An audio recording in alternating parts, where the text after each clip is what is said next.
And news of a big new signing for Gillingham.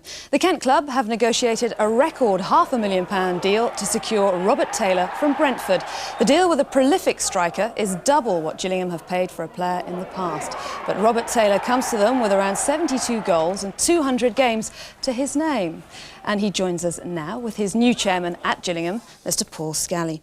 Robert, I'm going to start with you first. You must be absolutely delighted. It's a move you've been looking for in many ways, isn't it? Yes, I've been wanting to get away from the Brentford for a little while now, and I'm just happy everything's been sorted out, and now I can start, afresh with a new side. And it's a move up a division for you as well. Are you feeling good about that? Yes, Brentford got relegated last year, and and had a lot of problems there, and I was just happy that Gillingham come along and said, yeah, we want you, and made my decision for me, really. Now, you're up there pretty much on your own a little bit at the moment. Are you feeling the pressure as an isolated striker? I'll tell you that after about 10 games. But no, not really. There's a lot of good players down there. They come close last year to getting in the playoffs, and they've got a lot of potential there, so I'm happy to sign. Adi Akinbaye got 22 goals last season. I mean, is that something that you're going to be chasing? I don't sort of go for, other people's goal tallies. I just look for 20 every season myself, and if I get near that figure, then I'm happy. Terrific. Paul, if I can just ask you, you're looking a bit pale tonight. £500,000 deal. Well, I'm in shock, to be honest, Sue. So, no, we're absolutely delighted. We've been on this deal for 5 months now. It's been a big effort from Tony Pulis and everyone behind the scenes to try and land Rob. And all credit to Brentford and to Ron Knowles, to be fair. Once they realised that he really did want to get away, Ron did the deal quite quickly with me today, and fortunately Rob and his wife Lisa came down on Friday. They looked at the club, heard what our ambitions were, and he was pleased to sign. Absolutely. You've come under a little bit of criticism recently, saying you haven't spent enough money on players. There are some that will say Robert's a great signing, but is he enough? Well, I don't think we've really felt the criticism, because within the club we've known what we've been doing, and we've known the players we've been after, and 6 of the players that we targeted back in May when we went to Portugal on our budget meeting, we've now signed 5 of them. There's probably 1 more, maybe 2 more players that we're after, and those negotiations have been going on for some while now. It's just that sometimes we can't go public too soon. Of course, it's important we keep some things under wraps till they happen. OK, Robert, I'm going to ask my last question to you now. You're not expecting a run-around against Charlton tonight at Priestfield, that friendly, but you must be looking forward to that first match of the season now. I just think that's every player's no ambition waiting for the start of the season, because, you have 8 weeks off during the summer, you come back and you work hard in pre-season, and, you like to get that out of the way, so then you can concentrate on the first game and then, the next 45. Well, we wish you luck. Thank you both very much for coming in this evening. Thank you. Now, the biggest crowd to turn out at Roots Hall for 4 years watched Southend play this weekend. Nearly 12 at the stops in a 5-goal friendly at Priestfield. Gillingham were entertaining Premiership Charlton Athletic in front of a 3,000-strong crowd. John Armstrong has the action. There was as much action off the pitch as on it, with Gillingham signing Brentford striker Robert Taylor for £500,000 and Charlton's Richard Rufus and Sean Newton agreeing long-term contracts which will see them through to at least 2003. Both sides named strong lineups for the friendly, and it was the Premiership outfit that took the lead. Charlton's Neil Redfern unmarked in the Gillingham box. With new signing Robert Taylor in the crowd, Gillingham's Steve Butler picked the right moment to remind manager Tony Pulis that he's still capable of knocking them in. And if that gentle nudge wasn't good enough, Butler was once again in the right place at the right time, and the second division side in the lead. The crowd of nearly 3,000 having a great time as the home side looked like throwing the form book out of the window. At least that looked like the case until Charlton moved up a gear and Richard Rufus made it 2-2. To be fair, this would have been a just result, as Gillingham had done enough to earn a draw against the side from the top division. But in football, you don't always get what you deserve, and Charlton forced a late goal to win the match 3-2, and the scorer, that veteran, Mark Bright. John Armstrong at Priestfield for Meridian Tonight. A diver from prove uncomfortably hot for the Gills' new signing, Darren Carr. Just after half an hour, he tried to clear a free kick, beat his own keeper Vince Bartram and scored a disastrous own goal. The worst possible debut for the new defender. But a free kick from John Hodge early in the second half found the new signing striker, Robert Taylor. He couldn't convert, and neither could Steve Butler. In the dying minutes of the game, Robert Taylor had a small chance to equalise from a free kick, but it was too high and sailed over the crossbar. Final score, Gillingham 0, Walsall 1. Humble Southend played much better than their Division 3 status suggests. In the first half, Julian Hales came close. He'd beaten the Gillingham keeper, but the ball hit the post. And they just kept on battling. But Mark Stimson's new interpretation of the handball rule only served to earn him a booking. Gillingham did put together a few good moves. Andy Hessenthaler worked hard to find John Hodge, but without success. The only goal of the match came 4 minutes from time, the result of an unfortunate clash between Barry Ashby and Darren Carr. The Gillingham men scoring an unfortunate own goal, the team's second in 2 games. But a great night for the home team. Southend 1, Gillingham 0. Needed to get something from their trip to York, but when Richard Cresswell put the home side ahead, the job looked a great deal harder. Tony Pulis, though, had told his side during the week that he wanted much more from them, and that's just what he got 4 minutes before the break. But who scored the goal? Williams gets on the end of Hodges' cross, but the ball fails to cross the line, and the attempted clearance goes in off Mark Saunders. So Saunders scoring on his debut. Full-time, York 1, Gillingham 1. Both Gillingham and Bristol Rovers could face an FA hearing after a mass brawl late in the game, a match that never really looked like producing a winner, despite the efforts of Paul Williams. Robert Taylor was the most likely player to score, but he failed to get the better of Rovers keeper Lee Jones.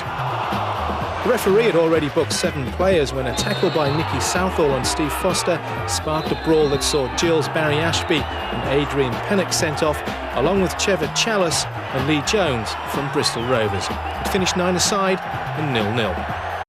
Pulis was far from happy with the referee at the end of this one, claiming his side had been up against 12 men.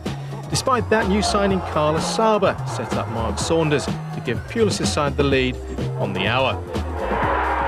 And it was soon too when Darren Carr made the most of Andy Hessenthaler's free kick. A Blackpool fight-back was sparked by Thompson, who had the home side back in the game just 4 minutes after Carr's goal.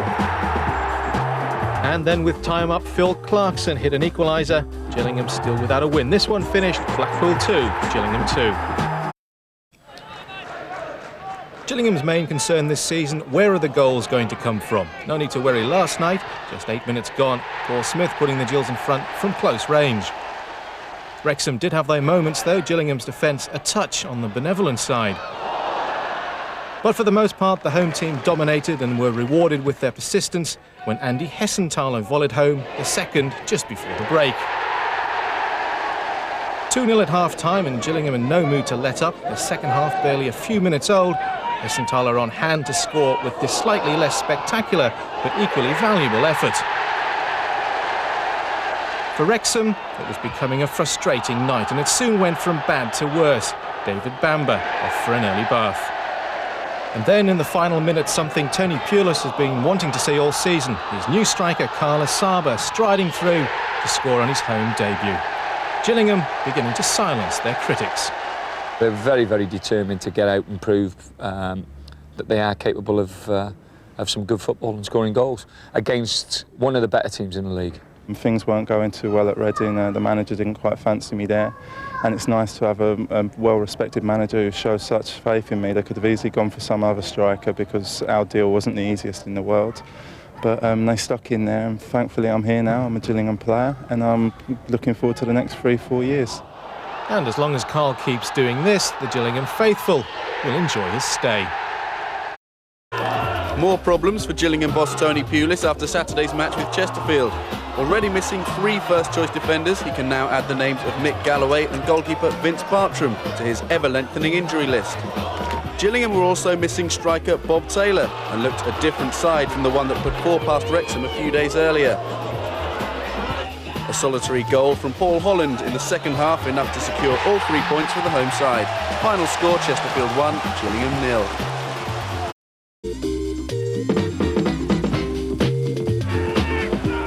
There couldn't have been a more dramatic start to the Gillingham-Northampton clash, with Carla Saba brought down in the box after just 14 seconds. Northampton manager Ian Atkins was furious with the decision, and he may have had a point. Best not to look a gift horse in the mouth, Paul Smith giving the home side the lead. Northampton were back in the match midway through the half. when Roy Hunter let fly from 25 yards and Vince Bartram was no more than a spectator. The second half is one the Gillingham keeper will want to forget. Duncan Spedding's cross flicked on by Carlo Corazin and Bartram making a hash of it at the near post. Gillingham's hard work on the training ground brought them level when a well-worked free kick saw Paul Smith hit his second of the match. But anything Gillingham could do, Northampton seemed to be able to do better. And 9 minutes from time, Duncan Spedding won the game. We give 2 silly goals away tonight, and it's cost us the game. But we've got to get our heads up and go on to the next one, and and go to Colchester and pick up some points there. Went to Colchester looking to put 2 recent defeats behind them. Midway through the first half, a dazzling solo goal from Carla Saba seemed to have set them on their way. The £600,000 striker finishing with style. The lead was to be short-lived, just 60 seconds on, and poor defending allowed Neil Gregory a free header. And Gregory very nearly gave the home side the lead when a long ball put him in on goal, Vince Bartram saving well. Gillingham picked up the pace in the second half and Carl Emerson denied Robert Taylor, and then Paul Smith with breathtaking saves. It finished 1-1 and Gillingham 18th in Division 2. Mick Galloway was in the starting lineup against Burnley at Priestfield despite being on the transfer list. It proved to be an inspired selection by manager Tony Pulis, Galloway scoring only his 3rd goal for the Gills. The visitors were level on the half hour when Andy Payton rode his luck and hit his 6th goal of the season. Gillingham's winner came just 4 minutes from time, Robert Taylor, with his first for the club since his £500,000 move from Brentford. FIFA President Sepp Blatter stayed behind after making the Worthington Cup draw to see Carla Saba get his 4th goal of the season to put Gillingham ahead at Preston. But Jason Harris is now a fully fledged Lily White after signing from Leyton Orient in the week on a 2-year deal. And his equaliser made it Preston North End 1, Gillingham 1. While most of us drive, catch the bus or take the train to Priestfield, that wasn't good enough for Gillingham's new signing. No, Tommy T, True Blue, was flown in by the Kent Air Ambulance, and the new club mascot was an instant hit with supporters. Not that he brought them much luck in the first half that saw Macclesfield take the lead through Martin McDonald. His 25-yard snapshot, too good for Vince Bartram. Gillingham had to wait until 20 minutes from time before drawing level, Darren Carr on target, and it looked as if the home side had at least a point in the bag. That was until Martin McDonald tried his luck once again and Macclesfield back in front with only 7 minutes remaining. Tony Pulis then pulled off defender Matt Bryant and sent on John Hodge, and the winger had the Gills level with 90 minutes up. There was still time though for Carla Saba to be sent off. He was judged to have taken a dive as he went past Edith Sodge, a harsh decision, but his second booking of the game, and off he went. The early kick-off meant the Gills were in front of their smallest crowd of the season, but all had their money's worth today. Just 8 minutes into the match, Wycombe's Alan Beaton was lucky not to give away a penalty for this unintentional handball. Referees have given them for less. And on 15 minutes, the visitors had their first real chance. Steve Brown's shot blocked by Mark Patterson. But Gills went ahead on 38 minutes. Wycombe's Matt Lawrence failed to clear properly, and Mark Saunders fired the ball home from 25 yards. For Saunders, who's been carrying an injury that would see him go off at half-time, it was his 3rd of the season and 1st at home. With half-time looming, the last thing Wycombe needed was to concede a corner. They did. John Hodge took it, and Robert Taylor bundled it home to put Gills 2 in front at the break. Only Taylor's 2nd goal of the season since his £500,000 transfer deal from Brentford, and he would snatch a second to silence his critics 25 minutes into the second half. A free kick from 25 yards, Wycombe caught napping, and Taylor gently chipped the ball over the wall. But the match finished with only 10 men on each team. Gills' Darren Carr booked a second time for this shove, ensuring the red card. And for Wycombe, the former Tunbridge player Paul Emblem was off as well just 2 minutes later. Gillingham's 5th game without defeat, a convincing performance in front of 4,500 people. Gillingham 3, Wycombe Wanderers 0. Gillingham, looking for a win at Reading, weren't short on effort. A corner found John Hodge, whose on-target header brought out the keeper's best. The following corner nearly brought a result as well, albeit from the head of a Reading player, but it went straight to safe hands. Reading tried to break the deadlock with a cracking shot from Williams, but it was well kept out by Vince Bartram's sharp reflexes. A disappointing goalless draw then, a Reading 0, Gillingham 0. Southend in front of a six-league teams in action last night, though. Gillingham managed a draw against Bournemouth, but both Southend and Brighton lost their matches. John Armstrong has the high and lowlights.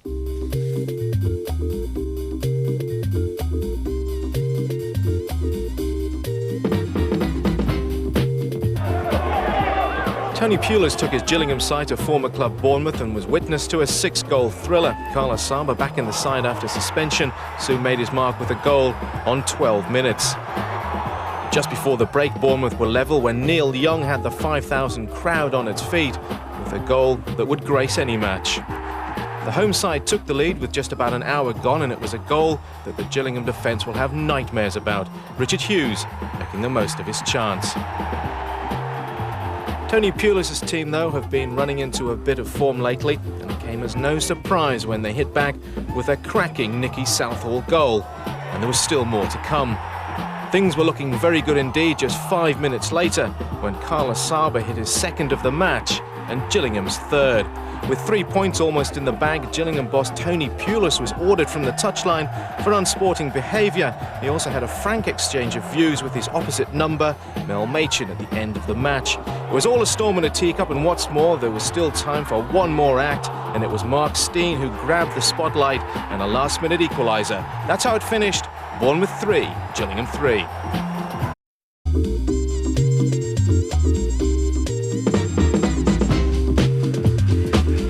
In the second division, Gillingham, hoping to extend an unbeaten run, had to contend with terrible conditions as well as Luton. But they came out fighting. Record signing Carlos Saba quickly making his presence known. Luton stayed with the action though. Matthew Spring's shot well blocked by Vince Bartram. But in the second half, the Luton keeper, well out of his box, failed to clear. Carlos Saba scrambled to his feet to keep the ball in play and score in an empty net. A clear contender for goal of the weekend, giving Gillingham a well-earned victory that moves them up to 12th place. Gillingham 1, Luton 0. Lincoln's troubles continue after going down to their 6th home defeat this season. Gavin Gordon gave the Emps a first-half lead. And Lincoln held that advantage until 10 minutes from time, when Carlos Saba equalised for Gillingham with a determined run and neat finish.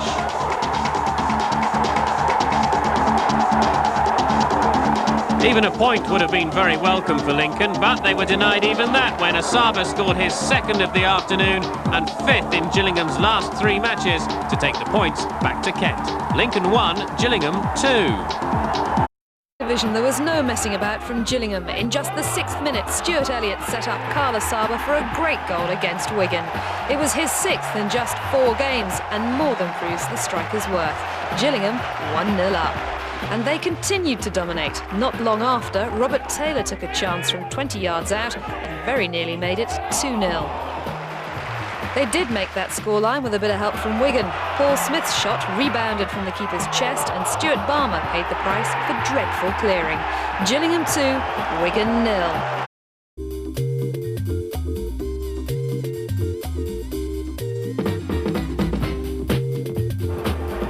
It didn't look to be Gillingham's night before the match started. The keeper, Vince Bartram, twisted his ankle warming up and had to be helped off. Then, just 2 minutes in, Mark Saunders hurt his neck in one of the first challenges against Oldham and had to be taken to hospital. And then the referee had to be replaced for the second half because of a hamstring injury before the action finally superseded the drama. Unfortunately, it came in the form of a goal from Oldham, Whitehall the scorer.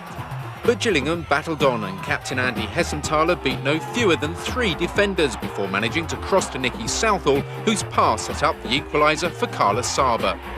And just a minute later, they made sure of their 4th win in as many games when Patterson tried his luck and with the help of a slight deflection found the net. Gillingham move up to 5th place with that 2-1 win over Oldham. The 4-minute spell in the first half was enough to end Gillingham's involvement for another year. First, Salt opened the scoring for Oldham after 33 minutes, and then McNiven added the second shortly after. Gillingham left to concentrate on the league. A view to making the transfer permanent. The midfield player, who's 27, has won 5 full caps for Wales. 3,500 fans to Main Road for their clash with second division glamour boys Manchester City. What they saw was a backline that refused to be breached. Sean Gota hitting the post. It wasn't all one-way traffic, and a snapshot from Neil Smith kept the home side honest, although he should have done better. Gota was the biggest threat to Gillingham, but despite his best efforts, he couldn't find a way past Jim Stannard. Nicky Southall was enjoying himself, and the defender was certainly feeling lucky, letting fly from all of 30 yards. No goals on the day, though, and Gillingham 5th in Division 2. With all player bonuses. Reports regarding the late payment of bonuses came to a head on Saturday when manager Tony Pulis said that the problem was not helping with the team's match preparations. Scally told Meridian tonight that an error on the payroll was brought to the club's attention by 1 or 2 players late last week and was immediately dealt with. And later this evening, the chairman will address the club's annual general meeting and report an operating profit of £1.4 million to the year ending May 31st, most of which came from the sale of Adi Akinbayi and Jim Corbett. Gillingham's tightly policed match against Fulham went off peacefully. It was their first meeting since Matthew Fox was killed outside Priestfield 8 months ago. And the Gills enjoyed a terrific win, as did Brighton. They set a new club record with 5 successive away victories. But Southend's slide continued and Charlton's fairy tale season stuttered. Sue Kinnear has the action. Security was tight at Priestfield, so was the action. Gillingham settled before Fulham, and on 6 minutes, Mick Galloway crossed to Robert Taylor, whose header came close but hit the top of the bar. A first-half Fulham free kick looked like breaking the deadlock when Paul Trollope tested Vince Bartram. But it wasn't until the end of the match that the scoreline changed, Robert Taylor coming good in the last minute of injury time. Gillingham, who continue to close the gap on the Division 2 leaders, rightly delighted with a 1-0 victory over Fulham. The table Stoke and continue to show they've got what it takes to reach the First Division. No goals on the day, but a solid performance, and the return of Guy Butters giving the Gills plenty to smile about. They're 5th and looking good. Gillingham, sitting comfortably near the top of Division 2, were clear favourites this afternoon. After just 9 minutes, an error by County's Matthew Redmile gave Bob Taylor a shooting chance. Keeper Darren Ward doing well to turn away for a corner. Gills kept up the pressure and should have been rewarded after 20 minutes. Taylor's cross nodded back by Paul Smith, but Kalasaba fired against the bar. On the half hour, Gills were unlucky again. Asaba's quick thinking, Ward wailed his line, but the lob bounced just wide. But 4 minutes later, Asaba was rewarded. Taylor's cross, Nicky Southall heading against the post, and Asaba pouncing on the rebound for his 13th goal of the season. In the second half, Gills dominated. On 71 minutes, Bob Taylor scored a second and should have scored another 2 minutes later from the penalty spot after Galloway was brought down in the area. But man of the match, Asaba sewed up the game in the last 10 minutes. 2 goals in quick succession, his first hat-trick for the club. Final score, Gillingham 4, Notts County 0. This game went according to form. Struggling Notts County just couldn't contain an impressive Gillingham side that hadn't lost in 14 league games. Kalasaba got the first. He's deadly from that range. Asaba set up the second for Robert Taylor. That was Taylor's 5th league goal for the Gills since signing from Brentford in the summer. Good work from Mick Galloway led to Asaba's second and Gillingham's 3rd of the game. County just wanted to go home. Instead, Asaba netted his 13th league goal of the season and secured the present any striker would be happy to get for Christmas: the match ball. Gillingham 4, Notts County 0. Gillingham's first game in 11 days started with early pressure from the visitors. Vince Bartram forced to scramble Neil Harris's cross to safety. But when the chance fell at the other end, Millwall were made to suffer. Mick Galloway's 1-2 with Robert Taylor putting Gillingham ahead on 13 minutes. It was a physical game from start to finish, 6 bookings in all. and 2 second-half sendings off. The first, Millwall's Gerald Glavin, 62 minutes in, punished for a skirmish with Carla Saba. But even down to 10 men, Millwall were able to claw back into the game. 8 minutes from the end, it was a gentle finish from Lucas Neal that drifted past a row of blue shirts. It was short-lived glory, though. Gillingham pressure all too much for Millwall in the dying moments. Asaba's legs taken from under him and Scott Fitzgerald sent off. Final score, Gillingham 1, Millwall 1. After 16 games without defeat, Gillingham's confidence is sky high. Within 4 minutes, Carla Saba was looking to open the scoring, but headed just over the bar. On 16 minutes, Robert Taylor deserved reward for his first touch to Asaba, but his finishing lacked direction. And that was how the half continued. Asaba just over on 22, and a minute later, Paul Smith's shot was saved by Steve Banks. Blackpool's keeper is no stranger to Priestfield, a former player there. He stopped Taylor in the 31st minute as well. 2 minutes later, Taylor scored. The ball appeared to skim his arm as he played through. Referee Alan Butler had blown well before the ball hit the net. Blackpool's only real chance came on the half hour where Brett Ormerod's curling effort failed to beat Vince Bartram. In the second half, Gillingham continued to dominate but failed to break through. Blackpool did have a goal disallowed, and it wasn't until 3 minutes from time that Gills were rewarded from a free kick. Nicky Southall the scorer. Final score, Gillingham 1, Blackpool 0. Gillingham showed great confidence against Blackpool from the start. In just the 4th minute, top scorer Carla Saba nearly made good. They didn't find the net until the half hour, but Robert Taylor's strike was disallowed, the whistle blown well before his shot. It wasn't until 3 minutes before time that Gillingham nicely worked a set-piece free kick to take the lead. Nicky Southall, the scorer, now hoping to sign an extension to his contract at Priestfield. Gillingham 1, Blackpool 0. Gillingham dominated the match at Swansea from the start. Carla Saba's early shot deflected before the keeper stepped in. But they kept the pressure up. Mark Saunders working hard to create the space to beat both the keeper and a defender, but his header went wide. Gillingham's efforts were finally rewarded in the 76th minute. Andy Hessenthaler seizing a slim chance to hit a cracking shot, finding the narrowest of lines between two men. But it was keeper Vince Bartram who made sure of victory, stretching full length to save a desperate Swansea strike. So Gillingham go through to the 3rd round with that 1-0 win and extend their unbeaten run to 18 games. It had to come to an end eventually. Gillingham went into this match with an unbeaten run stretching back 18 games. But Walsall goals either side of half-time, enough to account for them here. Darren Rack reacting quickest to score the first just before the break. And 5 minutes after the restart, it was 2. This time, Andy Rammell, the scorer. And though Gillingham did hit back through Mark Patterson, it wasn't enough to rescue the game, but the Gills remained nicely placed in the top 5. After their wobble at Walsall last week, which ended their run at 18 games without defeat, the Gills were keen to bounce straight back with a resounding win. It would also be the ideal present for manager Tony Pulis, who's celebrating his 41st birthday today. The crowd was swelled by a large number of Premiership and Scottish scouts, all here to watch York's free-scoring centre-forward Richard Creswell. It can't be long before he's whisked off to more lucrative arenas.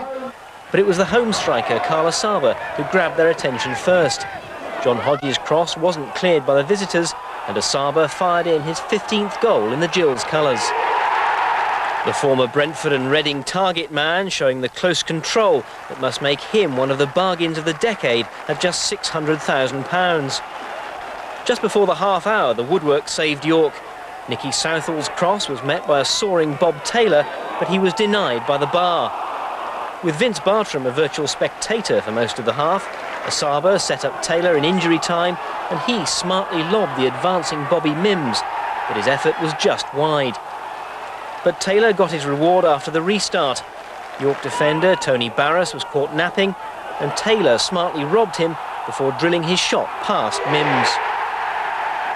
The visitors pulled one back through Rodney Rowe, but Guy Butters, back after breaking a leg, made it 3 for the Gills to wrap up the points.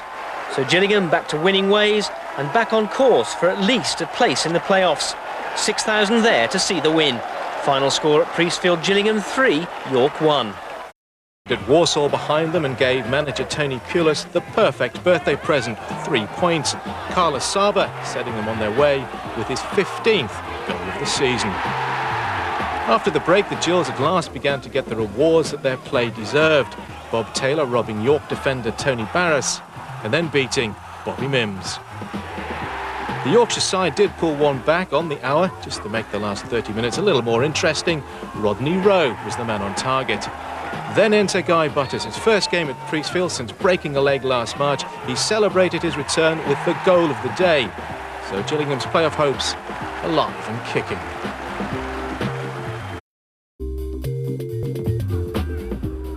Gillingham's keeper saved them from early embarrassment at 3rd Division Torquay, Vince Bartram tipping a fine strike over the bar. But the Gills soon found their way again, and on the half hour, Carlos Saba flicked the ball on to Robert Taylor, who curled it beautifully past the keeper. So all that stands between Gillingham and Wembley now is the semi-final of the Auto Windscreen Shield. A game that had just about everything, including the ridiculous. Southall's tame free kick somehow finding the net unaided to give Gillingham a 23rd minute lead. 1-0 it stayed until the second half, then the real fun began. Tim Cahill in the right place at the right time to pull Millwall level. And soon they were in front. Neil Harris with the volley, 2-1. But the fun didn't stop there. Gillingham soon drew the scores level again. Robert Taylor doing well to find space, supplying the finish, 2-2. No genuine thriller is complete without a contentious penalty. Butters pulling down Shaw. Gillingham complained, but to no avail. Neil Harris scored from the spot, 3-2. But the drama far from over. There's a resilience to Gillingham's play this season, and with just 9 minutes to go, they salvaged a well-earned point. Mark Saunders climbing highest, 3-3. And just to make sure we had a bit of everything, a sending off just before the end. Millwall's Cahill had already been booked. The second yellow meant he had first use of the soap. One to remember, Millwall 3, Gillingham 3. Right, so you see in a minute, drag down and pen. No. So the referee's go away, go away, go away. I said go away. No, go away, go away. Go on, go away. Go away, go away. Go away. I said go away. Go on, go away. Go away, go away. Don't come near me, go away. Go away, go away. Go away, go away. Go away and go away. What point do you think he was trying to make? 21 times. Get on with you. Get back.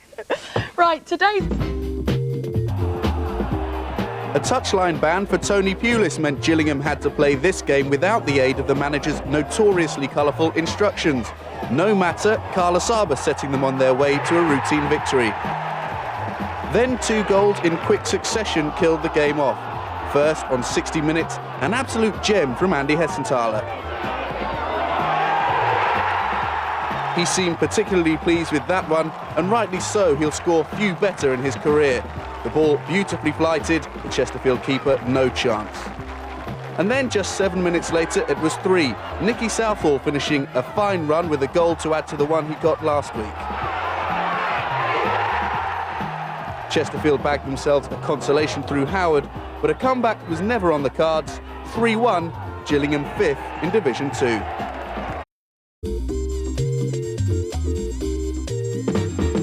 Gillingham move up to 4th in Division 2 after a good win at Northampton. Paul Smith's miss-hit shot, the only goal of the game.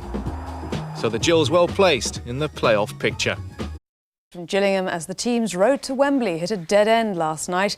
They were knocked out of the Auto Windscreens Shield Southern semi-final at Millwall, but it wasn't for the lack of trying.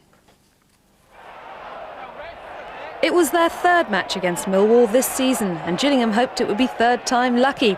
Their first real chance didn't come till just before half-time. Robert Taylor's strike blocked by the keeper, who had to scramble to make it safe.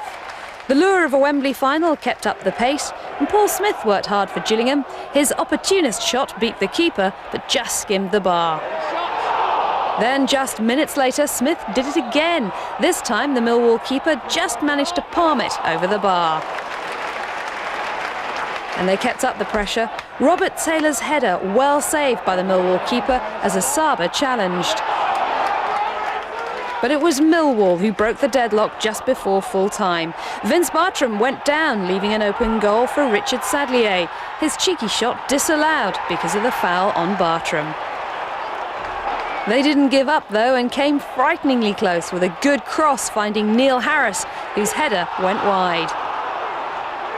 0-0 on 90 minutes, and so into extra time under the golden goal rule. Millwall's corner was cleared by Nicky Southall, but not well enough, and a bouncing ball eventually found Richard Sadlier and the net. Millwall 1, Gillingham 0, and out of the auto windscreen's shield. Gillingham's rich vein of form continued at Priestfield as they quickly took command against Colchester. The Colchester defence were reeling as the ball ran loose to Robert Taylor, whose cross was cleared, but only to Mick Galloway, whose shot was deflected by Adrian Pennock into the arms of keeper Carl Emberson. A neat three-man move put Carl Asaba clear, and his powerful finish gave the Gills a deserved lead after 22 minutes. It was Asaba's 17th goal of the season. Then, just before half-time, the game was transformed by a clash between Asaba and defender David Green. The referee eventually sending both players off for violent conduct. After protests all round, it took the referee over 5 minutes to restart. It was all too much for referee John Kirby in the end. A couple of minutes later, he hobbled off the field injured, and the senior assistant had to take control.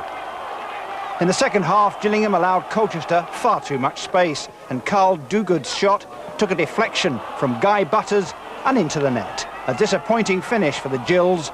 Gillingham 1, Colchester 1. Bristol Rovers last night. The 1-0 result was the latest in a great run of form that's keeping them in 4th place in Division 2. Mike Field has the action.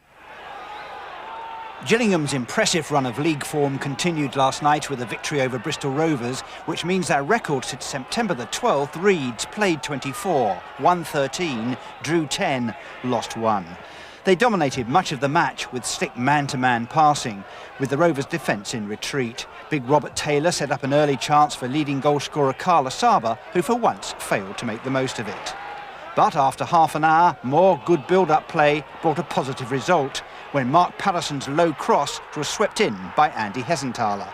It was only his 4th goal of the season, and they don't come any sweeter. And it was much appreciated by the travelling Gills fans. In the second half, Gillingham came close to increasing their lead when Taylor set up another chance for Asaba, whose shot was well saved by the Rovers keeper Lee Jones. Gillingham 1, Rovers 0. The Gills stay in 4th place. Mike Field for Meridian Tonight.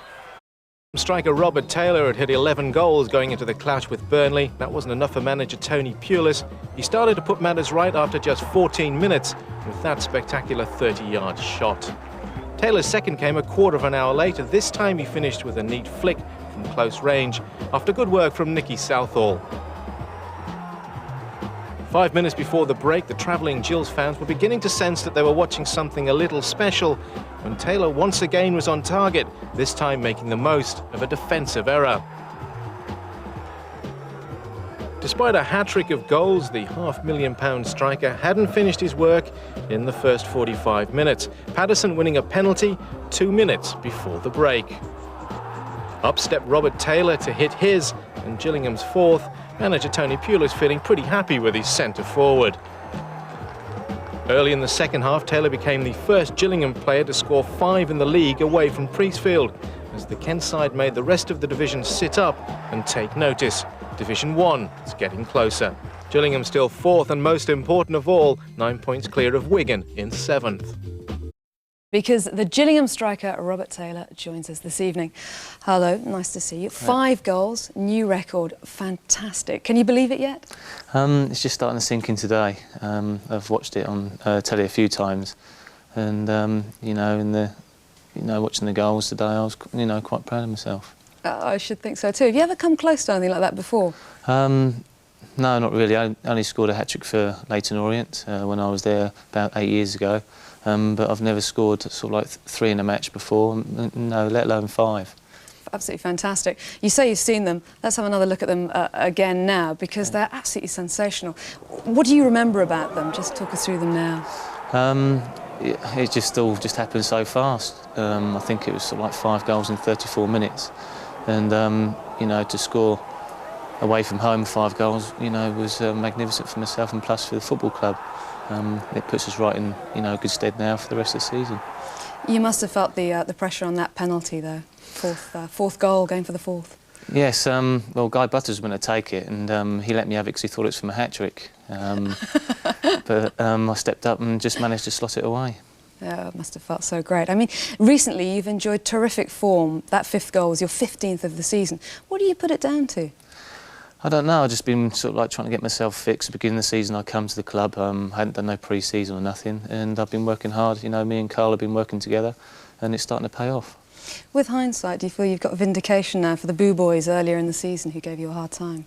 Well, I mean, I come there, £500,000 signing, they expected a lot of me, and that's only right for, you know, for a player who's, you know, been brought into the club for 500 grand. But I've worked hard, and, you know, hopefully they start to appreciate me. And you're obviously enjoying working with Carlos Saba again up there at the front. You were with him at Brentford. Didn't take long to get that working, did it? No, that's right. Me and Carl get on well off the pitch as well. And, you know, we help each other on the training ground, and it's paying off. So what next? 5 in 1 match. I mean, you can't top that ever, can you? Is this it? Well, hopefully, you know, I can start, you know, scoring 1 or 2 in, you know, the games coming up. We've got some important games like Preston Saturday, so I've just got to get my mind around that now. Well, well done. That's absolutely phenomenal. Thrilled that you could come in tonight, and congratulations. Thank you. Let's hope you do it again. And they've been boosted by a new signing from the Premiership today. And of course, top scorer Carlos Saba will also be in the team after his ban was overturned by the FA. Mike Field reports from the Gills' last training session before the promotion clash at Priestfield. 6 months. Gillingham's new arrival was given a warm welcome on the training ground this morning. 20-year-old striker Kevin Lisby, a former England youth international, has been released by Charlton on a month's loan. So, the Gillingham 2 becomes the Gillingham 3. The strike force of Carlos Saba and Robert Taylor has been a potent one already this season, with 33 goals between them. With a little matter of 5 goals at Preston last week, Taylor was showing just how it's done. Oh, magnificent. It's the only word you can use for it, magnificent. Have you ever got 5? Oh no, I've had 5 shots, but not 5 goals. Yeah. Are you still dreaming about those 5 goals? No, I'll come down to reality on Tuesday. You know, I've got a big game tomorrow, and now I've got to get my mind fixed on that. Carl, this game tomorrow against Preston, how important is it? It's very important. It's going to be a very hard match. They're doing well, we're doing well. We've just got to make sure we apply ourselves as we have for most of the season, because we've worked very hard to get where we are, and there's no point letting it all go to waste now. And there's now going to be another guy on the bench tomorrow. That's right, young Kevin Lisby. He's going to be a great addition to the team. He's a very exciting forward, and he's going to be pushing us to very hard for our shirts to keep everyone on their toes.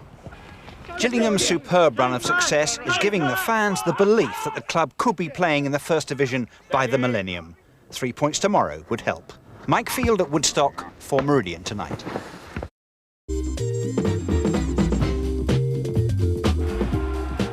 There was a hero's welcome at Priestfield for Gill striker Bob Taylor as his 5-goal bonanza at Burnley last Saturday was commemorated by the Sports Minister Tony Banks. And Taylor was soon in the action against Preston with a free kick that tested the skills of keeper David Lucas. But it was Preston who took the lead. Vince Bartram punched clear from a corner. Mark Rankin's shot took a deflection from Sean Gregan, wrong-footing the keeper. With nearly 10,000 fans urging them on, Gillingham took command in the second half, and it took a succession of fine saves by Lucas to protect Preston's lead. Carlos Saba unlucky here. But justice was done in the final minute when that man Taylor headed the Gillingham equaliser for his 16th goal of the season. It crowned an outstanding week for Taylor. Gillingham won, Preston won. In the second division, rock-bottom Macclesfield stunned high-flying Gillingham with a goal from Richard Landon. After half an hour, they held on for the 3 points. This Kevin Lisby effort the closest Gillingham came to an equaliser. Did so well for Gillingham. Kevin Lisby putting them in front. Unfortunately, it was all downhill from there. Carl Bradshaw shrugged off Andy Hessenthaler to feed Paul Rogers for the Wigan equaliser. 6 minutes later, it was 2-1. Simon Howarth, the scorer. Then a couple of goals the Gills won't want to be reminded of. Vince Bartram going walkabout, and though Barlow struck the post, Howarth was on hand for his second. Then, when Guy Butters failed to deal with the long punt, Bartram again caught in no man's land. Barlow taking full advantage, 4-1, Gillingham in 5th place. It took Gillingham 12 minutes to take the lead against Lincoln. Skipper Andy Hesenthaler slipping past the defence and sliding the ball in via a post. It was his 6th goal of the season, and the Gills pleased to be in front after 2 league defeats in a row. Kevin Lisby, on loan from Charlton, was looking sharp up front, unlucky here after the set-up from Mark Saunders. 5-goal hero Robert Taylor was almost on the scoresheet again, linking up with Nicky Southall, but his deft footwork went unrewarded. In a totally one-sided contest, the lively Saunders put Lisby through, who was denied by a fine tackle by Lincoln's Grant Brown. Lisby's speed was causing all kinds of problems for Lincoln, more desperate defence keeping him out on the half hour. Taylor was oozing confidence, and he displayed both skill and strength here before his final shot went wide. Just before half-time, Lisby set up Taylor again, but this time his shot was cleared off the line. Gills made Lincoln pay in the second half with another goal from Hesenthaler and 2 from Lisby. Gillingham 4, Lincoln 0. Carlos Saba could move to Premiership club Derby County. Reports at the weekend suggested Derby were preparing to make a £1 million bid for Asaba, but Gills chairman Paul Scally says they've had no contact with Derby and that Gillingham are more interested in buying than selling. Well, Asaba wasn't playing this weekend due to suspension, but the Gills coped well without their leading hitman. A good home win for them. Not so much to shout about for Brighton and Southend, though. Roger Clark rounds up the action. The promotion push back on track at Priestfield. After conceding 4 the previous week, Gillingham now score 4 of their own, set on their way by Andy Hesenthaler after 7 minutes. And it was Hesenthaler again who added the second. Robert Taylor the supplier as Gillingham turned the screw. Such an impressive performance shouldn't give the manager headaches, but when loan signing Kevin Lisby weighed in with goals 3 and 4, it left Tony Pulis with a selection dilemma. Lisby played in the absence of suspended top scorer Carlos Saba. Interesting to see if he retains his place next week. 4-0, the manager delighted with his young striker. Kevin's a young lad who needs to play league football, and I think he's shown today at times that you know, he can cause people a lot of problems. He showed touches today, and he showed the crowd how bright he can be and what a good player he can be. Ever had one of those days when you wish you'd stayed in bed? That's how the Gillingham boys must have felt after losing at Luton. Taylor, Southall and Asaba are all going close, as Tony Pulis' team looked like running out easy winners. After the match, the manager said his side had created more chances in the first 45 minutes than when beating Burnley 5-0. It wasn't to be, Sean Deesh hitting the only goal of the game 3 minutes before the break. For Sussex County, Reading came to Priestfield to take on Gillingham. The Gills were 5 points above Reading in Division 2. The game finished Gillingham 2, Reading 1. Carlos Saba scoring the winner in the 64th minute. That result means that Gillingham are well placed for next month's playoffs.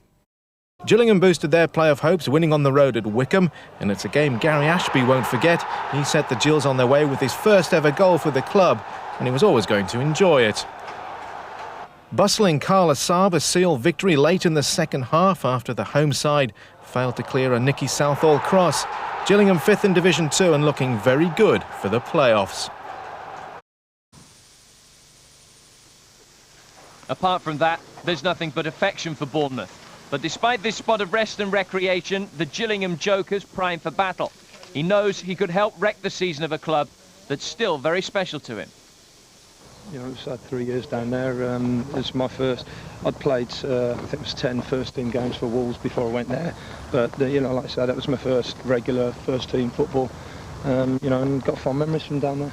Most of the time, it was backs against the wall. You know, from the financial side of the club. You know, they'd got to pay off the debts. I think it was mentioned 5 million at one time when I was down there, and you know, when a club's of the size of, you know, in the second division with 5 million debts, they've got to pay it off somehow, and unfortunately we had to sell players. The man doing the selling was Tony Pulis. Now he's Vince's boss again at Gillingham. But as they prepare for the emotional return, only Steve Fletcher survives at Bournemouth from that class of '94. he's had a bit of trouble with his knees, you know, and one or two other injuries. He's probably not made as many appearances as he'd have liked. But he's a good lad. And, you know, we know what we're going to come up against on Friday night with him. He's a big, strong lad, and that's. But you know, that's what makes it all fun, playing against players that you used to play with, and you know their strengths and their weaknesses, and it's trying to pit yourself against them.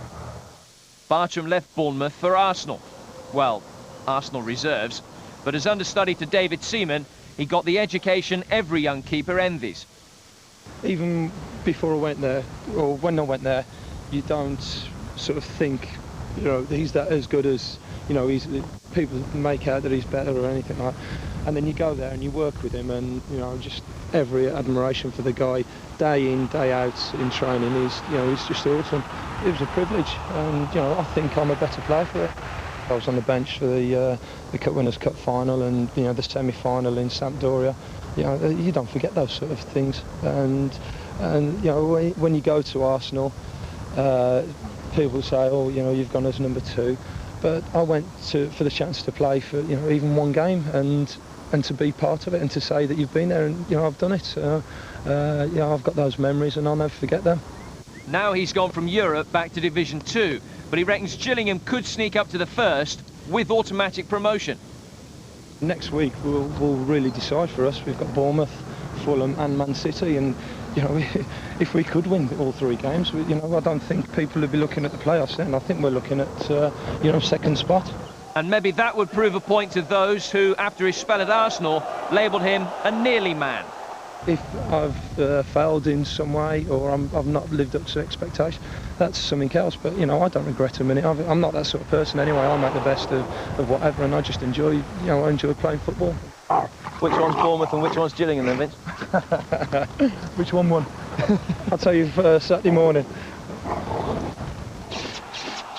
Its match at Priestfield started badly for Gillingham when they conceded an early goal. Steve Robinson heading Bournemouth into the lead. The second half was a different story. Skipper Andy Hesenthal equalised with a thunderous 25-yarder. And the introduction of super sub Kevin Lisby added a new dimension and a second goal, which does the Gills' promotion chances no harm at all. Gillingham 2, Bournemouth 1. Craven Cottage is gearing itself for a knees up, and I suppose Gillingham with the unwanted guests who could just spoil Fulham's promotion party.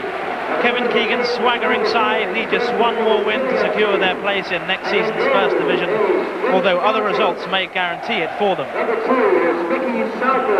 Tony Pulis would welcome the kind of financial backing Keegan has had, but his modestly assembled squad have rediscovered their form at the right time, and a victory tonight could see them jump into the second automatic promotion place. Fulham fans then here hoping to see their team settle the issue tonight, and the team is unchanged from the one which beat Wigan here on Saturday. Belgian international Philippe Albert keeps his place in a 5-man defence, and there's still no start for Paul Pesky-Solido. He can't find a way past the prolific Hales-Horsfield partnership. Gillingham out in force, but their striker Carl Lasaba, with 20 goals this season, hasn't recovered fully from flu, so on loan Charlton forward Kevin Lisby comes in after hitting 4 goals in 5 games. Well, the permutations are endless. Fulham, win, lose or draw, could still be promoted tonight. Gillingham's hopes are on that second spot. If they win tonight, they could jump all the way into that second automatic place. Here's Brevet, left-hand side. Into Hales, so dangerous up front with Horsfield. Good early burst from Trollope as well. Back to Hales. He just crowded out though, and it's good work by Guy Butters, and it goes out for a goal kick.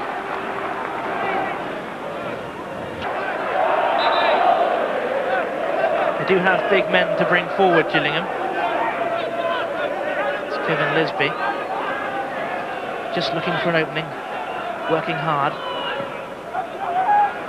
Not short to Mark Patterson. Again, the ball is aimed long, but it holds up in the wind and allows Lisby to do well with it. In the end, it's knocked back for Smith, and the shot was always going wide. Good effort, though, from Paul Smith. Here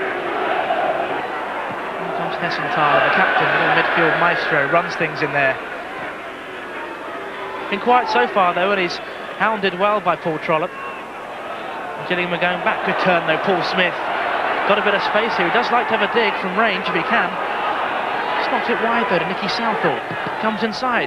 Oh, wicked deflection, but Taylor was always going to be there. Nicky Southall just cut inside and his shot looked like it was going well wide.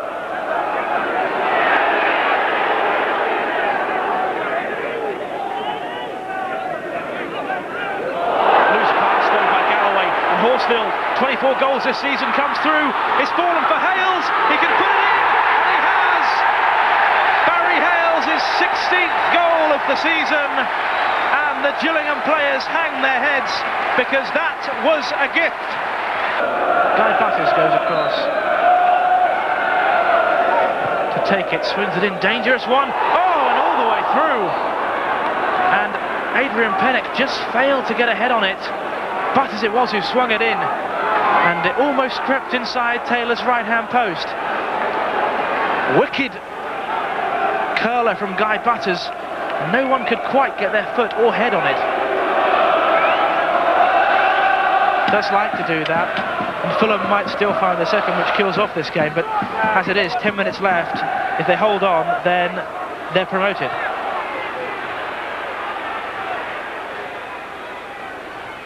Hayward's corner. Came to Coleman, and somehow the ball has sneaked into the back of the net, and that will be the goal that secures Fulham's promotion to the First Division. Fulham 2, Gillingham 0, and two slightly fortuitous goals are going to take Fulham into Division 1. Stevie Hayward, nice ball wide, good footballer. Brentford has space. Perhaps a third now. Oh, he goes straight at Andy Hessenthaler and goes down. And the penalty has been awarded. Rufus Brevett going down under Andy Hessenthaler's challenge. Well, looked a bit harsh at first sight. Still does look a bit harsh. And 3-0 would certainly be very, very harsh on Gillingham. But Jeff Horsfield has the chance to make it number 25 in his first full season in professional football. He will take the spot kick for 3-0 for the glory. Saved by Bartram. Horsfield follows up. It is 3-0. And the Fulham fans go crazy. It caps off a memorable night for Fulham Football Club. Jeff Horsfield, his 25th goal of the season. Nothing more than a fresh pair of legs, I suppose, but it's all too late now. Free kick, though, is dangerous. Perhaps they can pull a goal back late on. Guy Butters. Good save by Mike Taylor. Got down well there because the ball came through a crowd of players. Low. He got down quickly. Good strike by Guy Butters. Really good save that. Top-class save. John Hodge with the corner. From the right-hand side. Up goes Carr, but he won't get to it. Kit Simons, Chris Coleman. All names you'll be hearing in next season's First Division. And there goes the final whistle here at Craven Cottage. Fulham have been promoted to the First Division. They've won by 3-0, and Mohamed Al Fayed can afford himself a smile. The first part of his dream under Kevin Keegan has come true. What a night for Fulham Football Club. He salutes the fans because goals from Barry Hales, Chris Coleman and that man, Jeff Horsfield, late on, have secured a victory that was a bit harsh on Gillingham. But Fulham deserved their success. They've been promoted. The fans can sing at last. It finished Fulham 3, Gillingham 0. Gillingham had the first real chance from a corner in the 8th minute. Robert Taylor's header saved by the City keeper, Nick Weaver. Paul Smith forced his way into the City penalty area, and his shot was again kept out by Weaver. Manchester City began to take command, and it needed good defence from the Gills, first by keeper Bartram and then Guy Butters on the line to keep them out. Carlos Saba was back in the Gills lineup, but his one good run in the first half fizzled out when he mistimed his final pass. A minute later, the Gills defence paid dearly for sloppy defending. The ball ran loose to Terry Cook, who took full advantage for a £1 million goal. Cook has just completed a permanent move from Manchester United to City, which has cost them a cool £1 million. City took control and increased our lead through Trevor Horlock in the second half. 10,400 fans packed Priestfield for the first ever visit of Manchester City. Final score, Gillingham 0, Manchester City 2. Gillingham tried, Manchester City triumphed. Mark Saunders inadvertently set up Cook for the visitors' first goal. And a lucky free kick that bounced through the Gillingham wall and beat Vince Bartram made sure of their victory. It's disappointing, people looking to see Man City's come down there and have beat us, but I think it was an unfair, result. We've played well, created enough chances to at least get a draw, and we haven't managed to put them away. But on another day it might have run for us, but today it just wasn't there. So that 2-2 draw leaves Gillingham 5th in Division 2, still well in contention for the playoffs.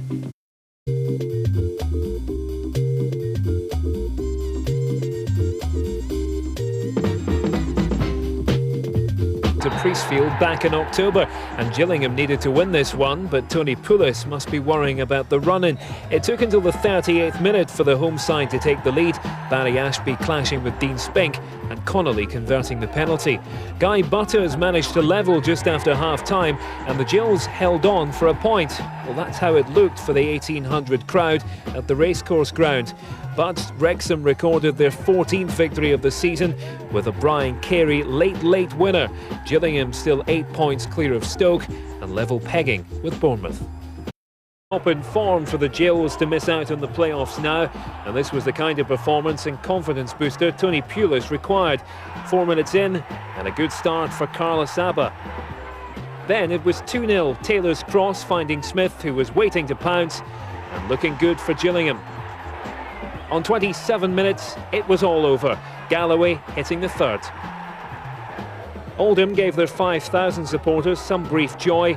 Beavers netting a consolation. And that's all it was. Just 12 minutes from time, Robert Taylor with this driving run ensured a comfortable victory, 4-1, and the Gills march on after a tricky spell. In 87, if they can overcome Stoke at Priestfield, a capacity crowd will be ready to party if Bournemouth fail to win at York, and the Gills can claim full points. Gillingham could move a step closer to the Twin Towers of Wembley as they bid for a place in Division 1. Stoke stand in the way of them making it to the playoffs, and of course if Bournemouth lose. To get to Wembley, be absolutely superb, and it'll be a great day out for everybody. We're looking forward to it, but we're not going to get too carried away. We've still got these 2 games in the league to play first, and if we get in the playoffs, all well and good, and then we focus on the next 2 games, the 2 playoff games, and then fingers crossed, Wembley, here we come. Tony Pulis has been preparing his squad all week for tomorrow's big game and trying to iron out any problems, like nerves. Trying to take all their worries and inhibitions away and really, stimulate and motivate and make sure that they're up for what is a big game for us. It's again 100% commitment rather than worrying about are we going to blow it or are we not going to get there, is it? No, I don't think there's, like I said right from the start, I think with the money that we've got at this football club, the size of the squad and everything else, we've done terrific, and there's nothing for us to worry about. If you were in other people's shoes and positions, then yeah, they might be disappointed, but we definitely ain't disappointed.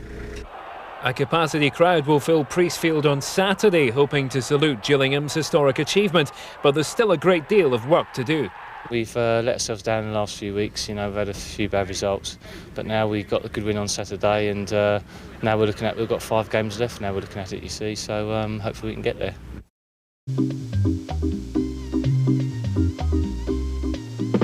Gillingham bombarded the Stoke goal. The lively Carla Saba was thwarted by the keeper, and Nicky Southall shot wide before Robert Taylor took advantage of a defensive mistake to give the Gills the lead. 3 minutes later, Gills forced a corner, and Guy Butters headed home with the Stoke defence in disarray. Asaba was bundled off the ball when set to increase the lead, but Butters' penalty kick was saved. More defensive blunders let in Andy Hessenthaler to set up a thunderous volley from Taylor. Paul Smith added a fourth in the second half, and Gillingham looking good for the playoffs. Gillingham 4, Stoke 0. Gillingham news tonight. They've made it to the playoffs for promotion to Division 1. Their place is assured following Wigan's 2-1 defeat at Wycombe. The Gills now travel to Notts County for their last league match, and they can still finish in any of the 4 playoff places. Neil Henderson reports. This was the scene last night as Wycombe destroyed Wigan's chances of getting a playoff place. Gillingham manager Tony Pulis was looking on and celebrated the club's opportunity to fight for a position in Division 1. We went and watched the game. Lindsay came with me, and we kicked every ball again and passed every pass and tackled everything that was going. But I'd rather go and watch it than sit away from it. And it was very, very pleasing. The reason we're in the top 6 is because we've been good enough all season, and it's not what other clubs have done, it's what we've done as a club. And it's a terrific achievement by all the players. I think the players are the ones that we've got to stand up and applaud. They've been magnificent. Notts County, the champions of the 3rd Division last season, ended this campaign with just 1 win out of 7 games. But boss Sam Allardyce will surely be happy enough with their final placing of 16th. 1 goal settled this game and sealed a 3rd successive win for the Gills after a rocky run of 3 defeats. That moved them above Preston, their opponents in the playoffs, and that gives them home advantage in the 2nd leg. Carla Saba scored the goal, his 22nd in all for Reading and Gillingham this term. And before you suggest otherwise, of course he meant it to loop into the net like that. Notts County 0, Gillingham 1.